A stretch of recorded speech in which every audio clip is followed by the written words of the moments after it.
At this presentation, our keynote speaker will be sharing with us how to thrive with tech in the new age of marketing communications. This keynote will highlight one important condition to prosper in this rapidly changing world of tech, matching strategic logic with the types of uncertainty. In this session, we will review the 10 key marketing trends, classify them into 3 types of uncertainty, and explain how to ideally strategize around these marketing tech opportunities. What an exciting keynote speech! Also, what we have is we're so very grateful to have Willem Smith to share his insights and knowledge with us. Willem is the Assistant Professor of Marketing in Asia School of Business and the International Faculty Fellow at MIT. His main expertise lies in marketing strategy, particularly in the areas of digitization and internationalization of brands. Willem has published his studies in Harvard Business Review, Journal of Business Venturing, and the Financial Times, amongst others. Those are very expensive words, ladies and gentlemen. His work has also received media attention in publications such as Times, Bloomberg, and Newsweek. Professor on air real soon, so stay tuned.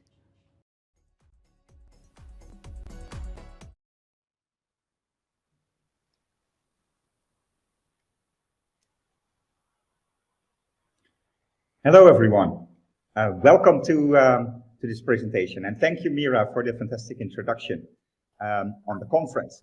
It's a true pleasure to share with you some of the thoughts that I have on thriving with tech in the new age, especially for marketing executives and CEOs.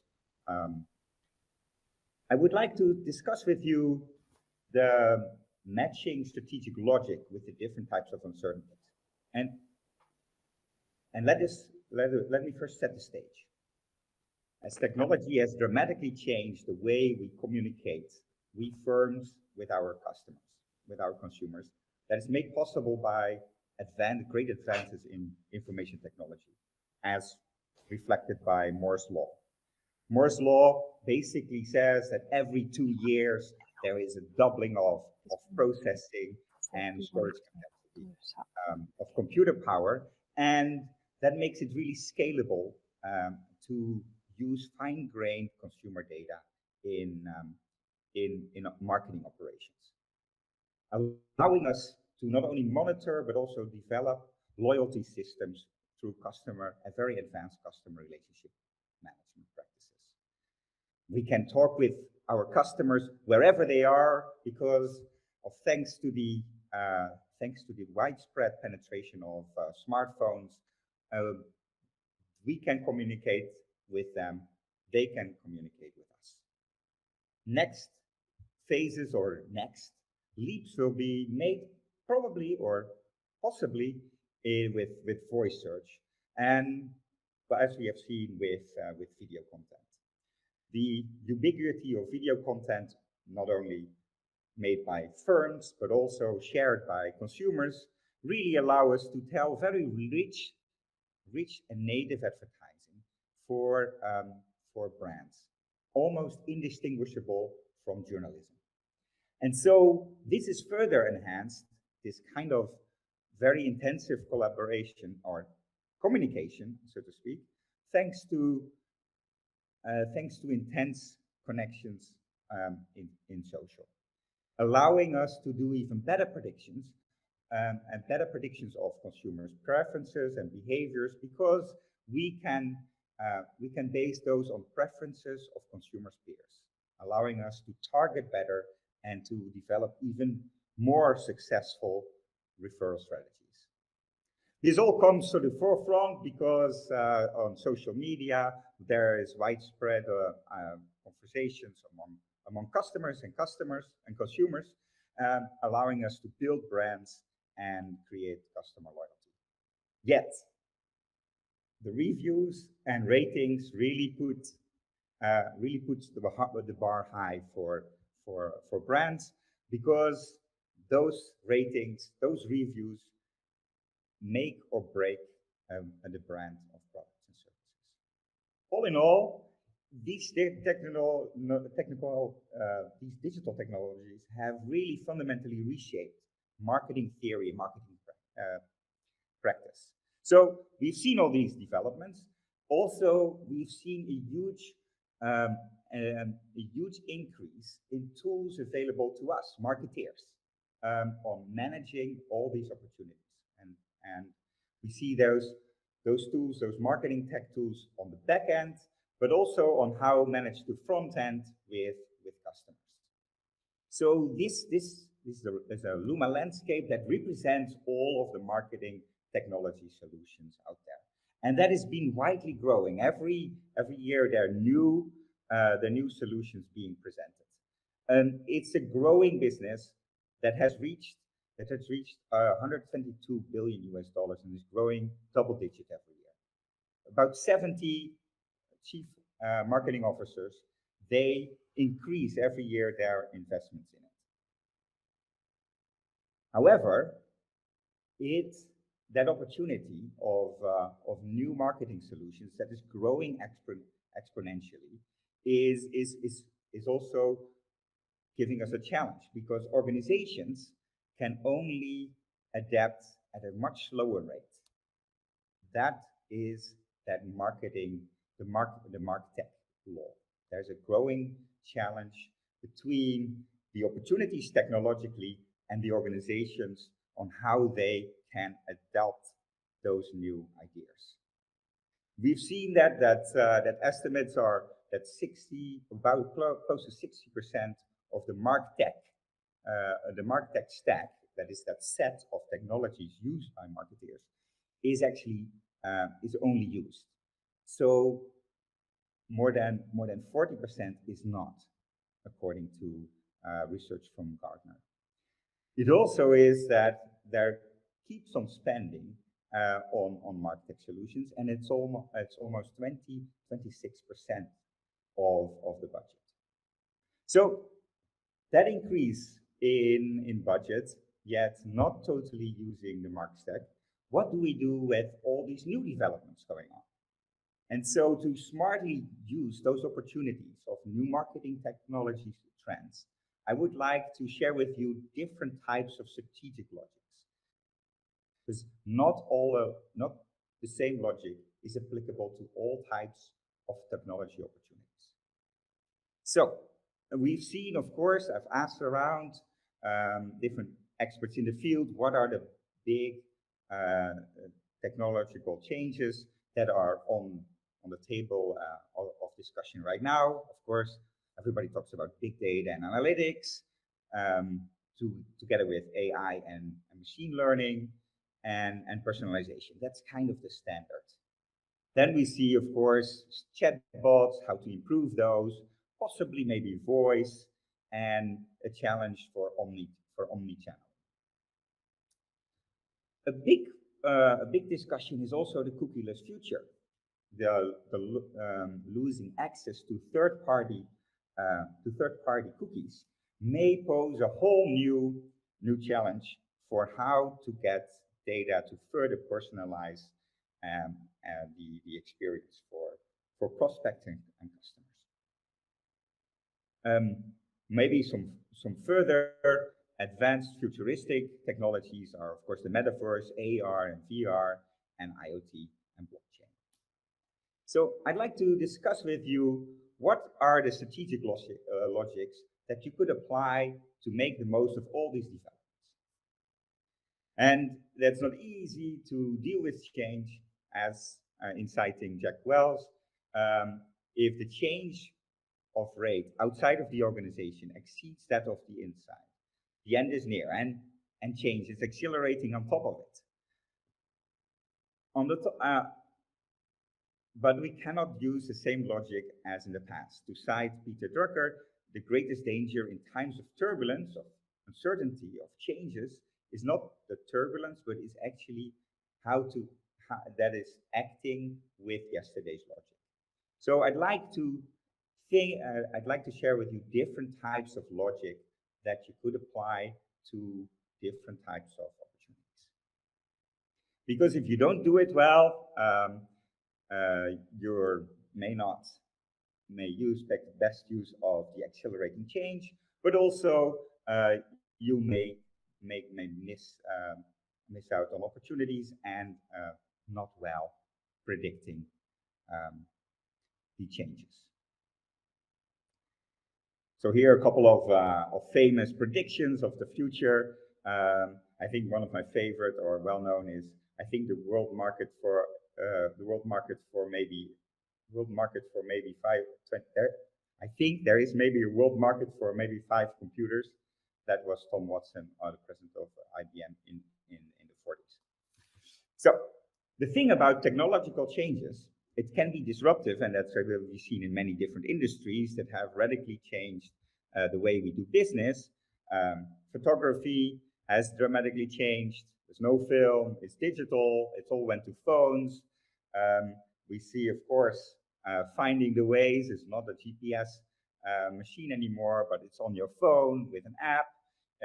Britannica, it's Wikipedia, Blockbuster, nobody hears of them anymore.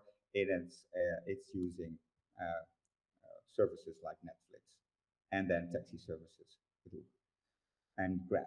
So it's not only this disruptiveness, it's actually unique about technological changes is that there is some visibility. It's never abrupt. It's never all of a sudden out of nowhere like a pandemic, right?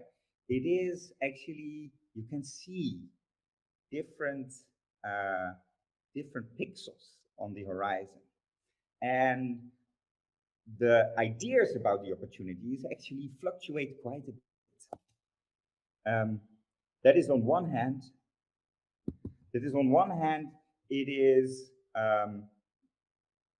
it starts with a technological trigger where the publications start about a new technology, the hopes and desires and excitement rises until to a peak of inflated expectations.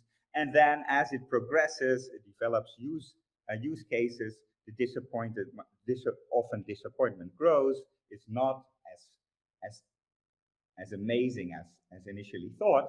And then you get through a point of disillusionment. And then it gets back up until a plateau of productivity. And that's, I think, what we also see with future developments in marketing tech. So I'd like to kind of place those developments on that I've cited earlier on this hype cycle. We see on kind of where we have productivity, we have some predictability that is on data analytics, on AI and machine learning and personalization. Kind of the newer things where we're still trying to figure out is how things can really work well with chatbots, voice, omni-channel, and there are these more faraway horizons of metaverse, IoT, and blockchain. So these kind of 3 areas relate to different conceptions of uncertainty, and I'd like to refer to what Frank Knight, formerly professor of economics at the University of Chicago, had mentioned that there is risk, there is uncertainty, and there is truly uncertainty. And he wrote a book, Profit and Risk, right after another pandemic, the Spanish flu pandemic. He published his book in 1921, and he distinguishes these 3 sets of risk, uncertainty, and truly uncertainty. And that is visualized by these 3 urns. So on the right-hand side, I start on the right hand, is the idea of known distribution. So there's an urn, the chance that you draw a white ball, you can predict. If you're blindfolded, you know that the chance is 25% because you can look into the urn.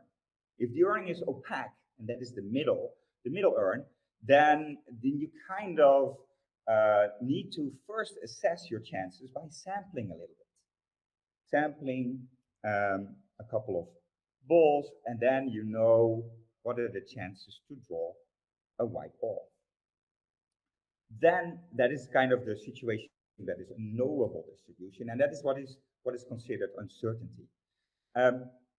Well, the first is risk, the middle one uncertainty, and the left one is that unknowable distribution. That is that kind of truly uncertain, where actually all kind of things, everything under the sun comes out of this earth. There is not really something that helps you to find a distribution. So I am thinking of those technologies. We could place for the first set of personalization techniques, big data analytics, AI under the area of known distribution. And then the opportunity view is more or less objective. It is important to reduce uncertainty by actually allocating resources and optimizing. The idea is much more optimizing and get really exploiting the value that is in that opportunity. A good example, I think, is here a video. Let me play a video on Starbucks.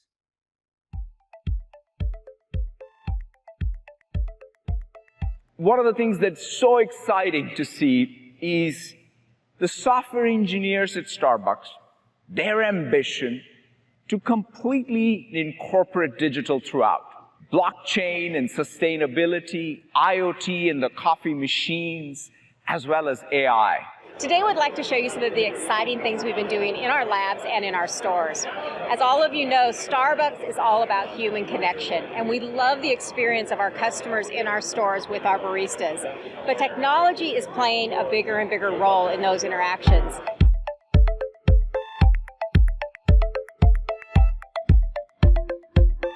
We're here today at Build Conference to take you through what we're doing with personalized recommendations. I'm going to go ahead and have the sous vide egg bites with bacon Gruyere. So what just happened here is we're actually using our Deep Brew AI platform to be able to suggest optimal product pairings based off of contextual information of the store, the weather, and other things that are going on. Okay, welcome back. The second type of uncertainty is the one of the knowable distributions, and that is when we're figuring about how chatbots actually work, how they can yield a better experience and better satisfaction, better loyalty to our customers, and how voice and omnichannel works. And those are actually opportunities that give us hypotheses, and the investments being made are much more to the ideas of testing our beliefs, is for learning and creating the knowledge of the marketing organization. So it is very much related to learning what we do with those kind of almost proven technologies.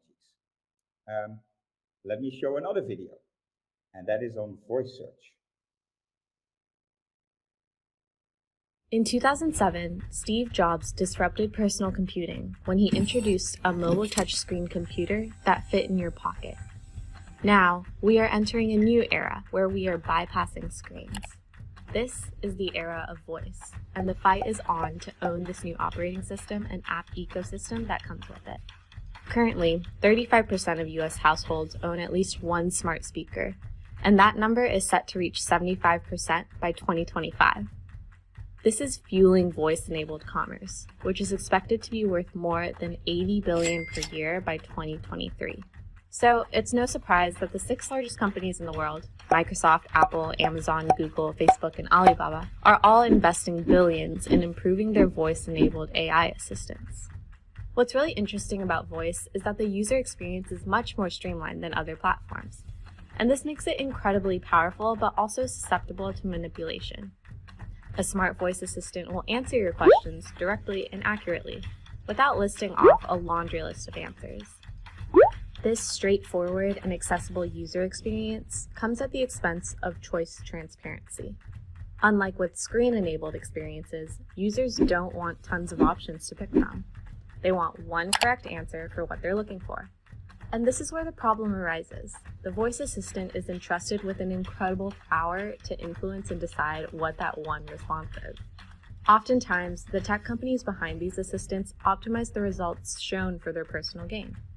When you ask Amazon's Alexa assistant to buy light bulbs, it will naturally direct you to Amazon Basics light bulbs, since Amazon has the highest profit margins of them. This fundamentally disrupts the traditional commerce experience, which centers around brands, packaging, reviews, and advertising. Instead, the voice platform you use plays the role of kingmaker for anything you search. Whether you ask your assistant to buy batteries or play smooth jazz, it ultimately gets to pick which batteries to purchase or which song to queue up, and that's incredibly powerful. As smart assistants become increasingly capable of doing everything from making payments to opening garage doors, it's clear voice isn't merely a fad.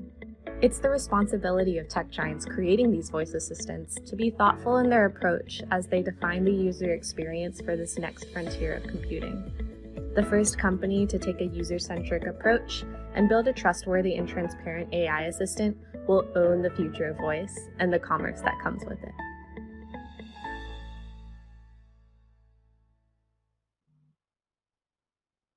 So then we move to our third type of uncertainty, the truly Knightian uncertainty, where it is impossible to assess distributions and risk profiles.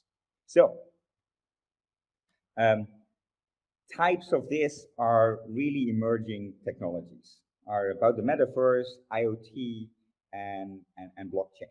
And there, then the strategic logic really applies on being more creational or co-creational, because you may not want to allocate all of the resources into this, but actually find partners that also have a unique set of capabilities that help to co-create this opportunity.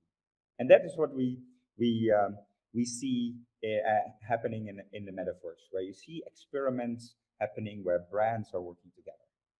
And we have another video for that. We take a look at 10 major mainstream brands that are ready to leave their mark on the metaverse. South Korean tech giant Samsung opened up a virtual version of its 837 flagship store in New York, but now you can visit it inside of Decentraland. The virtual 837X store serves as a showcase for the company's latest announcements at the Consumer Electronics Show in Vegas. In 2021, Coca-Cola launched their first NFT collection, together with a virtual event in Decentraland. All this in the name of Friendship Day on July 30th, where Coca-Cola organized a virtual party on top of their virtual Coke can building. In December 2021, Nike acquired Artifact Studios, a digital fashion brand with a strong presence in the NFT community. As a result, Nike now has access to premier digital fashion brands and the metaverse-ready Clone X avatars. Not only did Adidas acquire land inside the virtual world of Sandbox, they also launched an NFT collection in collaborations with Punk Comics, G-Money, and the Bored Ape Yacht Club. This NFT release instantly brought lots of eyeballs as it appealed to the various communities. For its 200th anniversary, fashion house Louis Vuitton did something surprising. They released Louis the Game, a puzzle adventure game in which players could collect NFTs. It marked the company's first very serious effort since in the metaverse. Announced at E3 2021, Burberry partnered with Mythical Games to bring branded NFTs to the game Blankos Block Party. Various NFTs sold out in no time, as gamers were eager to get their hands on exclusive and limited edition assets. While it wasn't Domino itself stepping into the metaverse, developers made it possible for US citizens to order pizza. The entire ordering process happened within the virtual world of Decentraland. 2021 will go down as the year NFT art made it into the mainstream, with auction house Sotheby's playing a crucial role in this. They even opened a virtual gallery, made after their London gallery, inside Decentraland. AMC's The Walking Dead is much more than a TV series. The Walking Dead Empires will tap into the Gala Games ecosystem, allowing gamers to own land, trade with other players, and so on.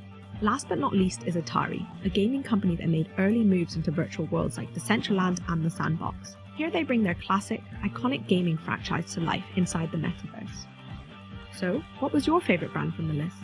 Let us know in the comments below, and join our Discord to discuss with others in the community.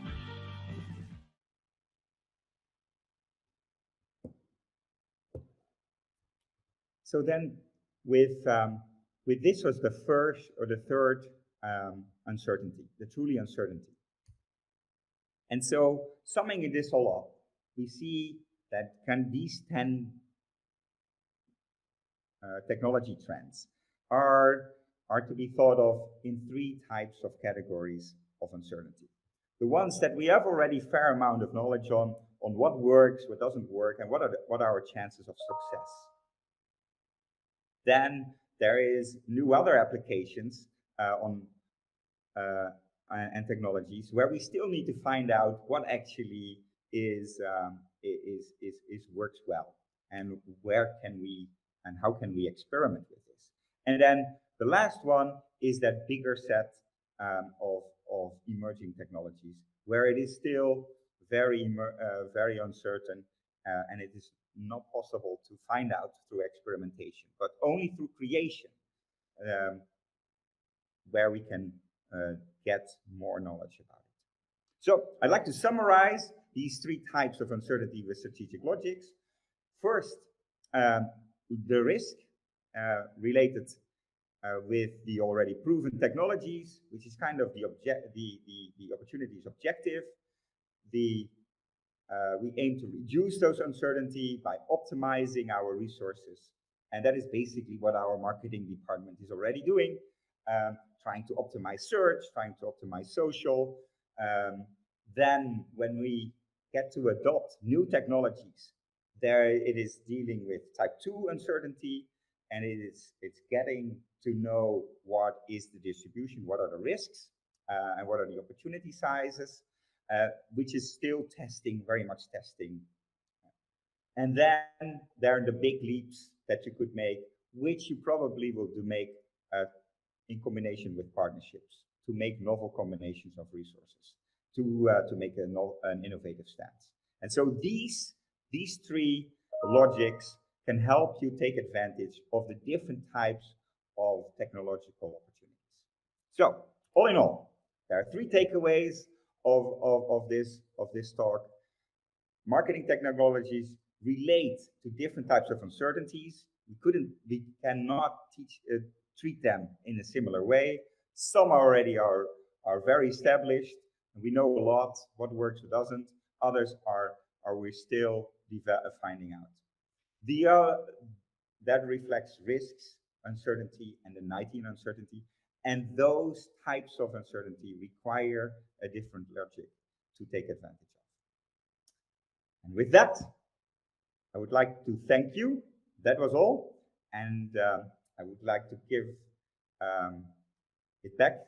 I would like to pass it on to Mira, to the MC. Thank you. Thank you so much, Willem, for that speech and for your insightful sharing. We're so glad to have you here. All right. Thank you. So,